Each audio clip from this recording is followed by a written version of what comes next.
सारे विष्णु भक्ता ने मारी तरफ शू घणी घणी राम राम। आज आपा सुनांगा एकादशी वर्त गए पारणु पहला सुनी जाने वाली कथा।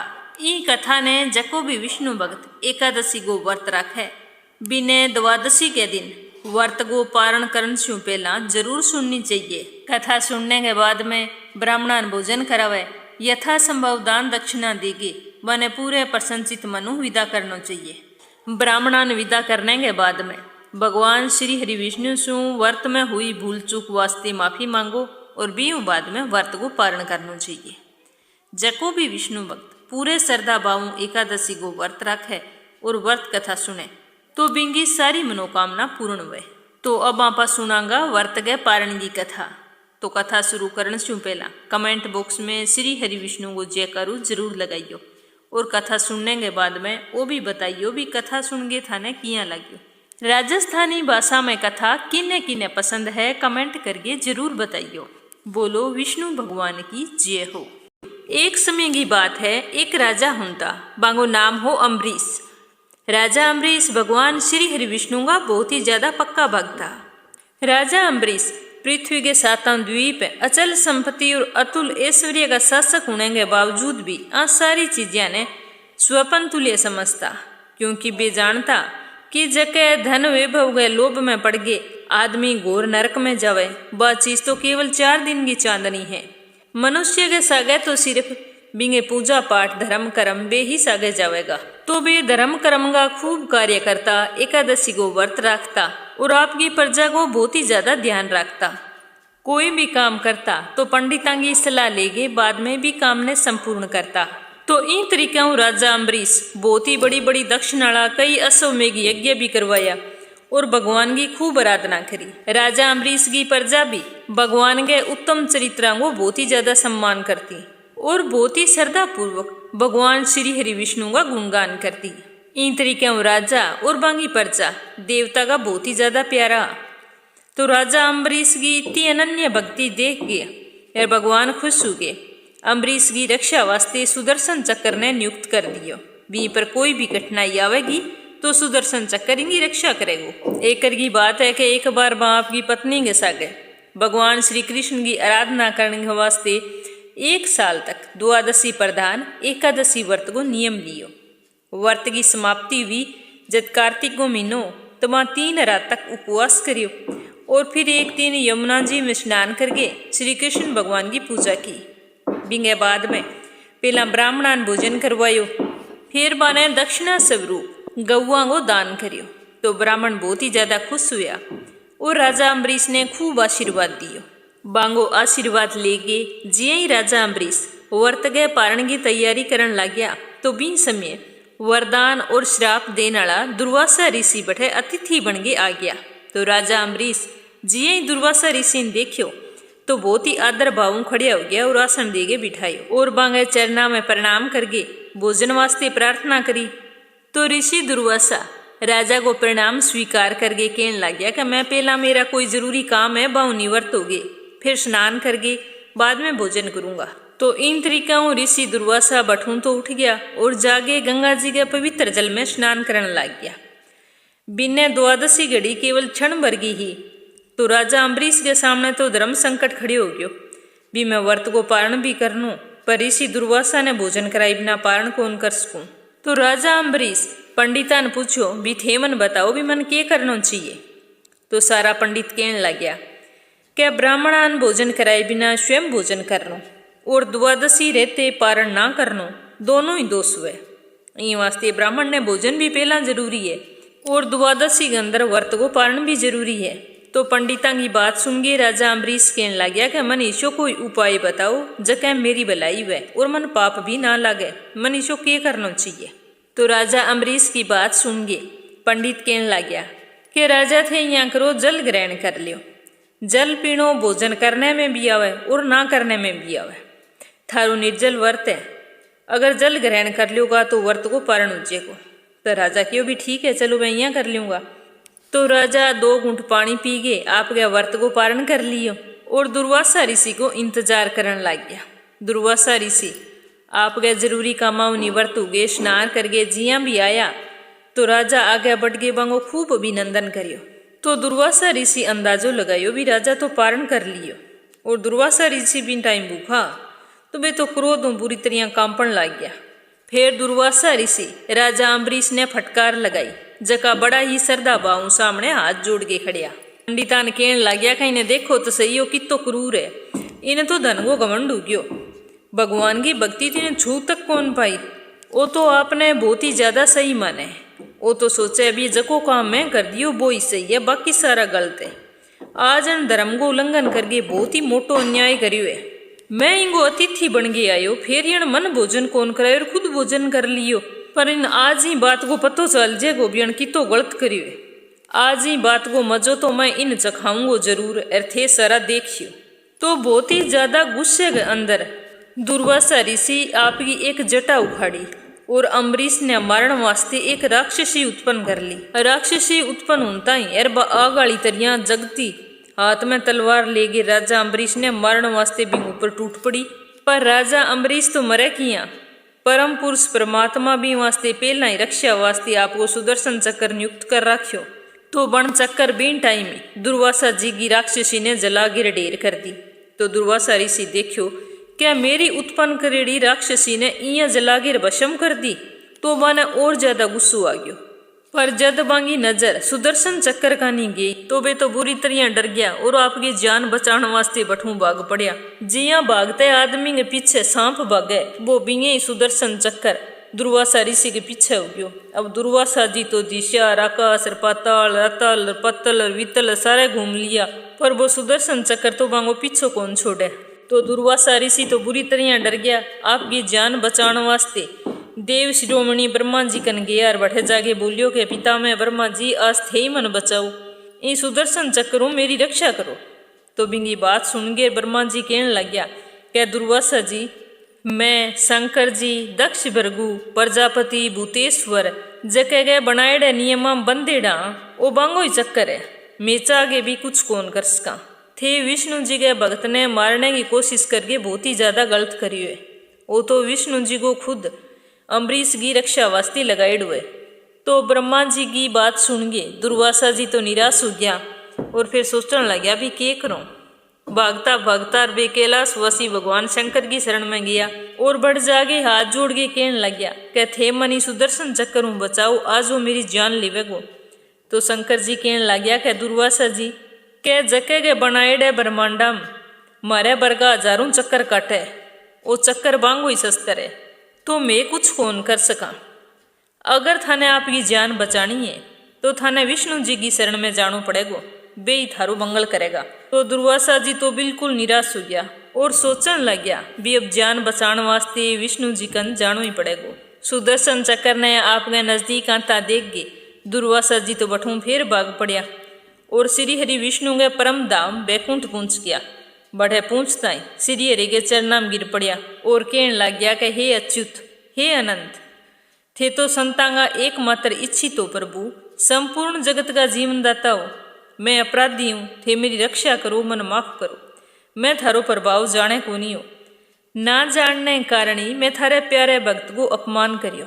हे प्रभु मन माफ कर दियो और इन सुदर्शन चक्करों मेरी जान बचाओ। तो भगवान जी कहने लग गया कि दुर्वासा जी मैं तो भक्ता अधीन हूँ, मैं तो बिल्कुल ही स्वतंत्र को नहीं भी मैं कुछ कर सकूं। जको भक्त स्त्री पुत्र ग्रह गुरुजन प्राण धन ई लोक में परलोक में सब छोड़ गए और मेरी शरण में आ जाए तो मैं बने छोड़ने को संकल्प कौन कर सकूं। ये मैं बिल्कुल ही संदेह को नहीं कि ब्राह्मणा वास्ते तपस्या और विद्या परम कल्याण का साधन है, परंतु ब्राह्मण अगर उद्दंड और अन्यायी हुए तो वे दोनों ही उल्टा फल देने लग गया। दुर्वासा जी ध्यान सुनो, मैं थाने को उपाय बताऊं। जके को अनिष्ट करणु थाने ई विपत्ति में आनो पड़ी हुए तो अब थाने भी कहीं जानो पड़ेगो और बढ़े ही जाके माफी मांगनी पड़ेगी, तो थाने शांति मिलेगी, नहीं थारा प्राण कौन बचे। तो विष्णु जी की बात सुन के दुर्वासा ऋषि सोचने लग गया भी मैं आनो तो थार कनी कौन सा वो, पर जान बचाने वास्ते आनो पड़ियो। पर अब वो क्यों हो आ भी मेरी जान कौन बचाई। एक है अम्बरीश कनी जाऊ जकैन मैं तो बुरी तरह लताड़ के आयू, अब भी यूं जाके माफी मांगनी पड़ेगी, इलाज भी कोनी, जान बचाने वास्ते माफी तो मांगनी पड़ेगी। जिये ही सुदर्शन चक्कर नजदीक आने लग्यो तो दुर्वासा ऋषि तो बठू वापिस लौट पड़िया ए भागता भागता राजा अम्बरीश कन आया और बहुत ही दुखी होके राजा का पैर पकड़ लिया। दुर्वासा जी ने यहाँ पैर पकड़ता देख के राजा अम्बरीश आपका पैर छुड़ाया और बना हाथ पकड़ के खड़िया करया। क्यों भी थे ओ के करन ला रहा हो? तो दुर्वासा ऋषि कहन लग गया का मन ध्यान को नहीं हो, भी थे विष्णु जी का इतना पक्का भक्त हो, मेरा गलती होगी, मन माफ करो। और विष्णु जी के सुदर्शन हो, मेरी जान बचाओ, अब थे ही हो जो का मन बचा सको। तो राजा अम्बरीश बहुत ही सम्मान पूर्वक दुर्वासा ऋषि ने बिठाया और कहने लग गया, भी मेरे पैरा हाथ ना लगा, मेरे वास्ते थे देवता के समान हो। दुर्वासा जी ने बिठा गए विष्णु जी सुदर्शन चक्र की स्तुति करने लग गया। कहने लग गया कि हे प्रभु सुदर्शन, थे तो अग्नि स्वरूप हो, भगवान का प्यारा, 1000 दांत वाला चक्रदेव, मैं थाने नमस्कार करूं। सारे अस्त्र शस्त्रा ने नष्ट करने वाला और पृथ्वी का रक्षक, थे ही ब्राह्मण की रक्षा करो। मारे कुल के उद्धार वास्ते दुर्वासा जी को कल्याण करो। अगर थे दुर्वासा जी ने जीवन दान देओ तो मैं खुद ने बहुत ही सौभाग्यशाली समझूंगा। अगर मैं कोई दान करिए या यज्ञ करिए या धर्म को पालन करिए और मारे वंश का लोग अगर ब्राह्मणा नहीं आराध्य देव समझे तो दुर्वासा की ई समय जलन समाप्त होजे और थारों की रक्षा हुए। अगर मैं सारे प्राणियों के जीव जंतुओं की आत्मा के अंदर थाने देखा है और थे मेरे पर प्रसन्न हो तो आज दुर्वासा जी की रक्षा करो। ई तरीका कहता कहता राजा अम्बरीश हाथ जोड़ के नमस्तक उगे खड़िया हो गया। राजा अम्बरीश की स्तुति सुन गे सुदर्शन चक्र तो शांत हो गयो और ऋषि दुर्वासा के शरीर की अग्नि भी बुझ गई। तो ई तरिया आपने सकुशल देख के ऋषि दुर्वासा बहुत ही ज्यादा प्रसन्न हुआ और राजा अम्बरीश ने अनेकों अनेक उत्तम आशीर्वाद देगे और बांगी प्रशंसा करके कहने लग गया कि आज मैं धन्य हो गयो, जको भगवान के प्रति भक्तां को इतो प्रेम देखियो। हे राजन, मैं बहुत बड़ो अपराध करियो, फिर भी थे मेरे वास्ते मंगल कामना करी। मैं थाने मारनो चाहूँ और थे मन बचाण वास्ते सारी पूजा पाठ अर्पण कर दी।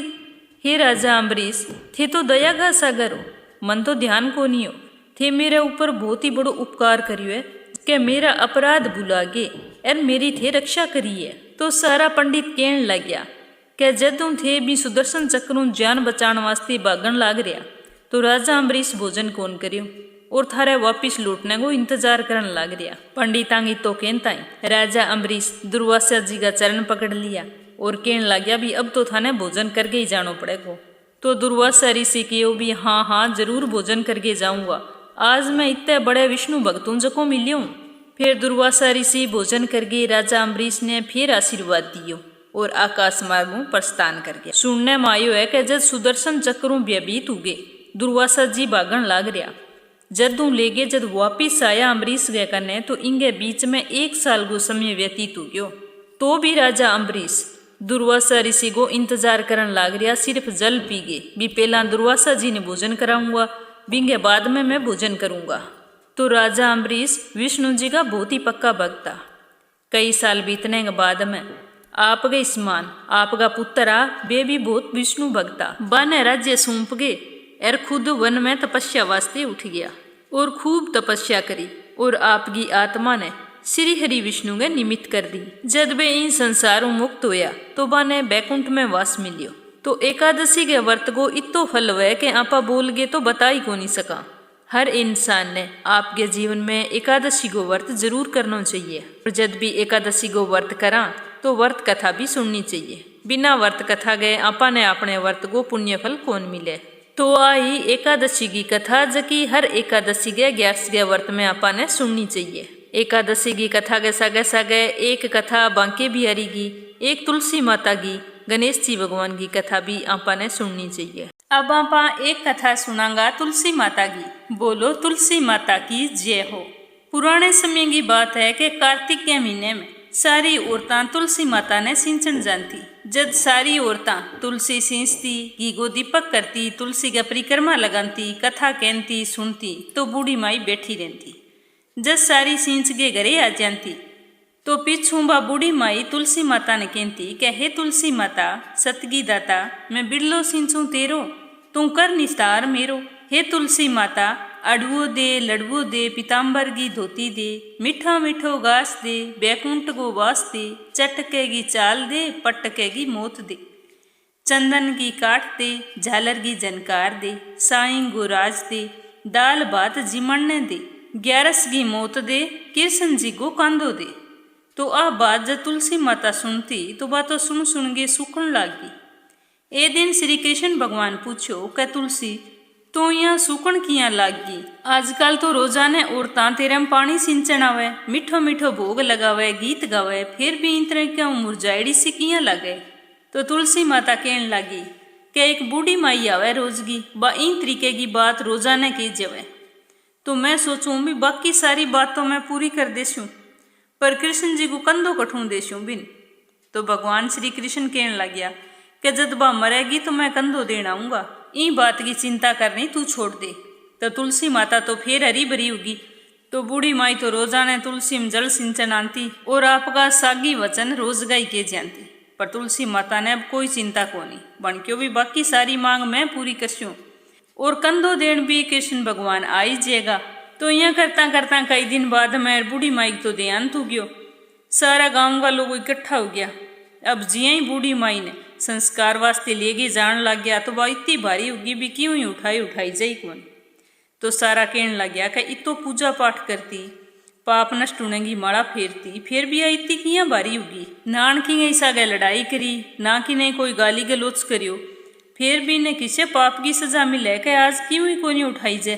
तो सारा कोशिश करन लाग रहा। सारे गांव का लोग बैठे, आसे पासे का लोग इकट्ठा हो गया। आसे पासे गए सारे गांव में चर्चा फैल गई कि भी गांव की एक बूढ़ी औरत को देहांत हुई है, बाज क्यों ही कोनी उठाई जाए, इतनी भारी होगी। तो लोग बाग सारा बैठे इकट्ठा हो गया। बिचालो चाल के देखा, सारा उठा के देखा, पर बात तो टस्सू मस्सी ना हुए। तो सारा कहने लग गया भैया जरूर कोई अण पाप करियो, बिंगी वजह आजा उठाई जाए कोनी। तभी बैठे कृष्ण भगवान बूढ़े ब्राह्मण को रूप धारण करके आया और पूछने लग गया कि भाई यह भीड़ किया लाग रही है। तो सारा लोग कहने लग गया कि अठे एक बूढ़ी माई बा मर गई, पाप पुण्य तो बहुत करती, पर आज बा तो क्यों ही कोनी उठाई जाए। जरूर इनको कोई पाप करेड़ो है, पाप करे बिना तीती भारी हो कौन सके। भी सारो गाँव लाग गयो फिर ही कोनी उठाई जाए। तो गाँव की बात सुन गए कृष्ण भगवान कहने लग गया कि मन और देख लेने दो। तो सारा हंसन लग गया। बीता मोटा तकड़ा जवान आदमी लाग रहे बाँव ही कोनी उठाई जाए। अरे बूढ़ो बामण के भी मैं उठा लेस्यूं। तो कई बड़े बुजुर्गा के वो भी कोई बात नहीं, देखने में के लगे इन्हें भी देख लेने दो, केठा वो उठा ही लेवे। तो गाँव की इजाजत मिलता ही कृष्ण भगवान तो बूढ़ी माई कन्ने गया और कान में जाके बोलिया क्या बूढ़ी माई मनगी निकाल ले, अडवा ले, गडवा ले, पीताम्बर की धोती ले, मिठो मिठो घास ले, बैकुंठ को वास ले, चटक की चाल ले, चंदन की काठ ले, झालर की झनकार, दाल भात का जीमन ले और कृष्ण जी का कांधा ले। बस कृष्ण जी के कांधे की बात जिये बुढ़िया कान में पड़ी तो बात हल्की होगी और भगवान बिन झटके वो आपके कंधे पर उठाई और लेर चाल पड़िया। सारे गांव का लोग देखता ही रह गया। भी आपा सारो गांव उठा कौन क्यों, हिरण बूढ़े बामण एकले ही उठा ली। तो सारो बिंगो जयकारा लगाने लग गया और बूढ़ी माई ने मुक्ति मिल गई।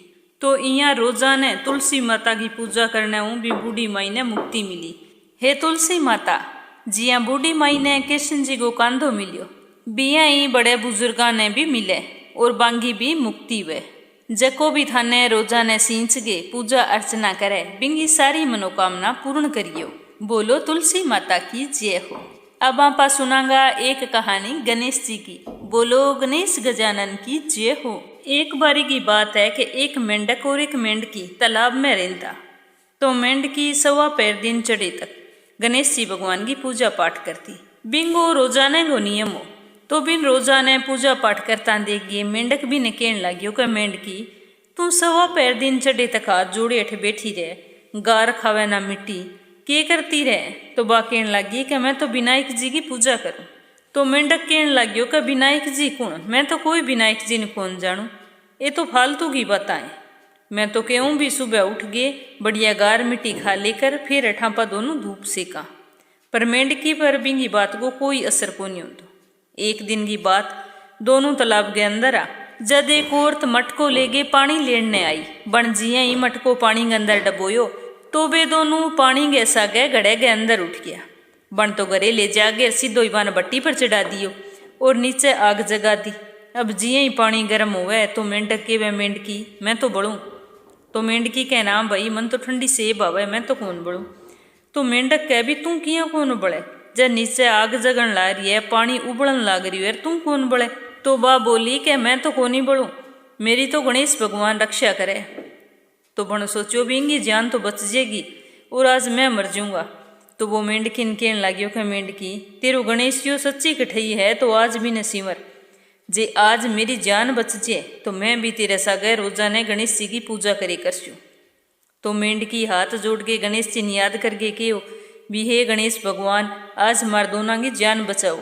तो गणेश जी की कृपा हूँ दो सांड लड़ता लड़ता आया और आग गिर बांगी भट्टी के भिड़िया, भिड़ता ही मटको गयो फूट और मेंढकी मेंढक दोनों बाहर निकल के तालाब में उठ गया। बठ जागे रोजाने दोनों सवा पैर दिन चढ़े तक गणेश जी भगवान की पूजा अर्चना करे करता, बीऊ बाद में ही गार मिट्टी खानता।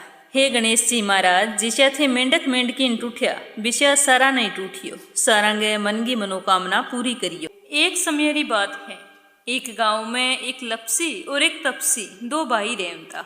लपसी तो लूट खोस गे लियान तो और बीऊ आप गए घर गांगो पेट पालतो। बिंगे घर में बिंगा माँ बाप, बिंगी बहन, एक छोटी सी भाणजी और एक बिंगी लुगाई रहती। और जको दूसरो हो तपसी, वो हमेशा भगवान की तपस्या में लीन रहतो। वो हमेशा लपसी ने कहतो कि भगवान की तपस्या करी कर लूट खोस के खाने में की कोनी पड़ियो, पर वो आपके भाई की बात कोनी मानतो। इया करता करता दिन बीतता रहा। एक दिन लपसी एक पीपल के पेड़ के नीचे बैठियो। बी टाइम शिव पार्वती जी दोनों जान लाग रहा। जिया ही लपसी की नजर बांगे ऊपर पड़ी तो देखियो पार्वती माता के तो खूब सारा गहना पहरेड़ा। बन सोचो भी आज अगर आने लूट ले तो मन तो सारी उम्र लूट खोस करने की जरूरत ही को नहीं पड़े। तो आ सोच गे ए वो लूटन खातर शिव पार्वती के नजदीक कियो। तो शिव और पार्वती ने तो पहला ही ध्यान लाग गयो कि वो लूटन वास्ते आयो है। तो पार्वती माता बोली कि ल मैं गहना तो मेरा सारा तन इया ही दे देशो, पर चोरी करनो पाप है। तो लपसी बोलियो कि अगर लूट ना करूं तो गरगा ने के खुआऊं। तो शिवजी भगवान बोलिया कि चलो तू चोरी करे, चोरी करके गरगा को पेट पाले, पर चोरी करनो पाप है, तेरे पाप को भागी कौन बनसी। तो लपसी बोलियो कि मैं मेरे गरगा ने खुआऊं तो मेरी लूट की कमाई सारे गरगा खावे, तो मेरे पाप का भागी तो सारा ही बनसी। तो शिव पार्वती जी बोलिया क्या मैं अठे बैठे हाँ, तू तेरे घरे जा और घरे पूछ गया भी तेरे पाप को भागी कौन कौन बनसी। आगे माने बताई मैं अठे ही बैठ के तेरो इंतजार करा हाँ। तो वो बोलियो ठीक है। वो भाग्यो भाग्यो आपके घरे आयो तो बार लपा से पहला भी वो बूढ़ो बाप बैठियो क्या बाबूजी बाबूजी मैं चोरी करके लियाऊं, लूट खोस के लियाऊं, थारो पेट पालूं तो मेरे पाप का भागी थे बन चुकी। तो बिंगो बाप बोलियो कि क्यों लियावे भाई चोरी करके, क्यों लियावे लूट गे, तू कमा गे लिया, मारी सेवा करनो तेरो धर्म है। तो मैं तो कोनी केवा भी तू चोरी करके मारो पेट पाल, मैं क्यों बनांगा तेरे पाप का भागी, तेरे पाप को भागी तो तू ही बनसी। तो बाप गए मुँह से ईर्ष्या वचन सुन गे वो उदास हो गयो। बाद में वो आपकी माँ गए करने गियो कि माँ थे तो मेरे पाप का भागी बनोगा नहीं।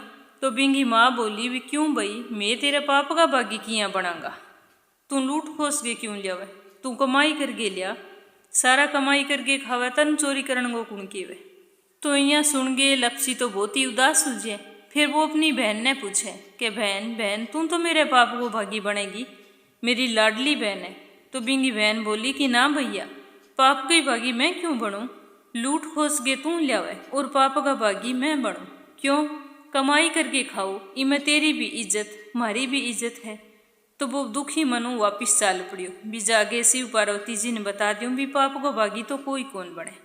तो घर के बाहर गली गमा बिंगी छोटी सी भाणजी खेलन लागरी। बा बोली क्या मामू मामू थारे पाप की भागी तो मैं बनस्यूँ। बा बोली मन में की जाने को नहीं। तो वो सुन के बहुत खुश हुए, आपकी भाणजी ने गोदी ली और जागे शिव पार्वती जी खन बैठ गयो। कहते सही केवा मेरे घर में पाप को भागी बनने कोई तैयार कौन। आ एक छोटी सी भाणजी है अण के भी मैं थारे पाप को भागी बनसूँ तो मैं इंसा आगे ले आयो। अब मेरी आँख खुल गई, मन ध्यान लाग गयो भी चोरी करनो पाप है। अब थे मन यहाँ बताओ भी मेरो पाप किया उतरेगो। और बठ हाथ जोड़ गिर बंग चरना में बैठ गयो। तो भगवान भोलेनाथ कच्चे सूत को छोटो सो मोइयो दे दियो अर के आलियो इन्हें पकड़ एनी पीपल के बेड़ कर फैरी लगान तो जा। जदो कच्चो सूत खत्म हो जाए जन तू घरे उठ जाए तेरी बाणजीन लेके तेरो पाप उतर जाएगो। तो वो मन ही मन सोचने लग गयो भी थोड़ो सो तो कच्चो सूत है, 4 फेरी लागेगी लगा गे पाप मेरो उतर जाएगो, मैं अब घरे उठ जाऊँगा। तो बण आपकी बाणजीन मोढ़े चढ़ा ली ए वो सूत हाथ में ले गेर पिंपल के लपेट गेर चारों तरफ परिक्रमा करने लग गयो। करतो गयो बिंग अंदर तो भगवान को सतो वो क्या मी खत्म होना। फेरी लगानते लगानते 12 साल बीत गया। बाणजी तो सूख गेर बिंग मोढ़े पर चिड़कली बना चिपगी। 12 साल बाद शिव पार्वती जी बठू जान लग रहा। तो पार्वती माता बोली के चलो आपा देखा। आपा भी लपसीन बड़े पिंपल का परिक्रमा करने वास्ते लगा के गया भी तेरो पाप खत्म हो जीसी, आज बिंगा की हाल है। तो भगवान बोले शंकर बोलिया क्या वो के अभी तक अठ बैठे है, वो कद कोई बज गए होनो है, लूट खोस गए खान वालो वो आपको पाप उतारेगो। तो पार्वती माता बोली कि आपने देखने में किए जावे चालान तो सरी। जंजाल पड़िया दोनों पिंपल के पेड़ के करने गया तो देखियो पिंपल के चारों तरफ एक बहुत ही गहरो गोल घेरो गल रियो यार भी माँ वो लपसी लाग रियो फेरी लगाने दाढ़ी बदरी नाखून बदरिया यार बा बाणजी तो बापड़ी सूख गेर चिपगी मोड़े गई। तो बिने देख गेर भगवान शंकर आपके हाथ मुँह काट गेर सोने को कड़ो फेंक्यो ए बन झपटन पग नीचे दे दी और बाद में यहाँ तकायो शिव पार्वती जी खड़िया हाथ जोड़ के बोलियो के हे भगवान अब तो मेरो पाप उतरियो उसी, आज 12 साल हो गया मन अठे। तो भगवान बोले शंकर न सलाती के ना तेरो पाप अब भी को नहीं उतरियो। तो वो बोलियो महाराज की गलती होगी बोलो क्या तेरे पग नीच किए। तो लपसी जिया ही आपको पैर उठायो तो भी पैर के नीचे सोने को कड़ो। अब कड़ो देखता ही बोले शंकर तो हंस के बोलिया क्या तेरे मन मुँह चोरी की तो अजय तक कौन गई, तो तेरो पाप किया कटसी। तो बण हाथ जोड़ दिया और बोले शंकर के पगा माँ पड़ियो क्या भगवान गलती होगी मन माफ करो, मेरी इतने साल की तपस्या मनी को फल किया मिलसी, मैं आज बाद कदी चोरी कौन करो, थे मेरे पर विश्वास करो मन माफ कर दियो और मन इया बताओ भी मेरी 12 साल की तपस्या को फल मन किया मिलेगा। तो भगवान बोले शंकर में पर बहुत प्रसन्न होया और बोलिया क्या जक्के घर के अंदर दियो जगासी तो बिंगो पुन तन मिलेगो, जक्के घर में बेन सुवासनी घरे लियागे तीवड़ देगे तागो कौन देसी तो बिंगो पुन तन मिलेगो। रोटी पोगे अगर लारूं छोटो रोटियो ना पोसी तो बिंगो पुन तन मिलेगो। आंगन लीप गे थड़ी ना लीपसी तो वो पुन तन मिलसी, अगर थेपड़ी थाप गे थपेड़ियो ना थापसी तो बिंगो पुन तन मिलसी। अगर कोई 11 गो व्रत राख गे एर बामण गे घरे रसोई ना उड़ासी तो वो पुन भी तन मिलसी। व्रत राख गे एर सारी कहानी सुन लेसी लपसी तपसी की कहानी ना सुनसी तो बिंगो पुन भी तन मिलसी। जदू हर एक व्रत कथा के बाद में लपसी तपसी की कहानी कही जाए। आपा रोटी बनावा जिया सुबह रोटी बनावा तो रोटी बनाई बाद छोटो रोटियो जरूर बनाई जाए। बेन सुहासनी तीवड़ देवा तो बिंग ऊपर सुहा नाल गो तागो 10 रुपया जरूर देना चाहिए। 11 गो व्रत रखा तो 12 के दिन घरे बामण ने बुला के भोजन करवाओ या फिर बिंग घरे सूखी रसोई न उड़ाओ, नहीं तो आपा ने भी व्रत को कोई पुण्य फल कौन मिले। आंगन लीपा और आंगन के आगे थोड़ी सी जगह हुआ बिने अपने पुराने टाइम में थड़ी बोलता तो अगर आपा बिने ना लीपा छोड़ देवा तो बिंगो पुण्य भी आपा ने फिर मिले कोनी। तो आ कथा एकादशी के व्रत राख के द्वादशी के दिन पारणु पहला अवश्य सुननी चाहिए। पूरे सदा भावों सुनने वास्ते थारो सारांगो बहुत बहुत धन्यवाद। कमेंट करके जरूर बताइयो भी कथा थाने किया लगी। अगर थे चैनल ने सब्सक्राइब ना करियो है तो भी जरूर करियो। भगवान श्री हरि विष्णु थारी सारी मनोकामना पूर्ण करे, जकाऊ थे हमेशा सुखी और संपन्न रहो। एक बार फिर थाने घणी घणी राम राम।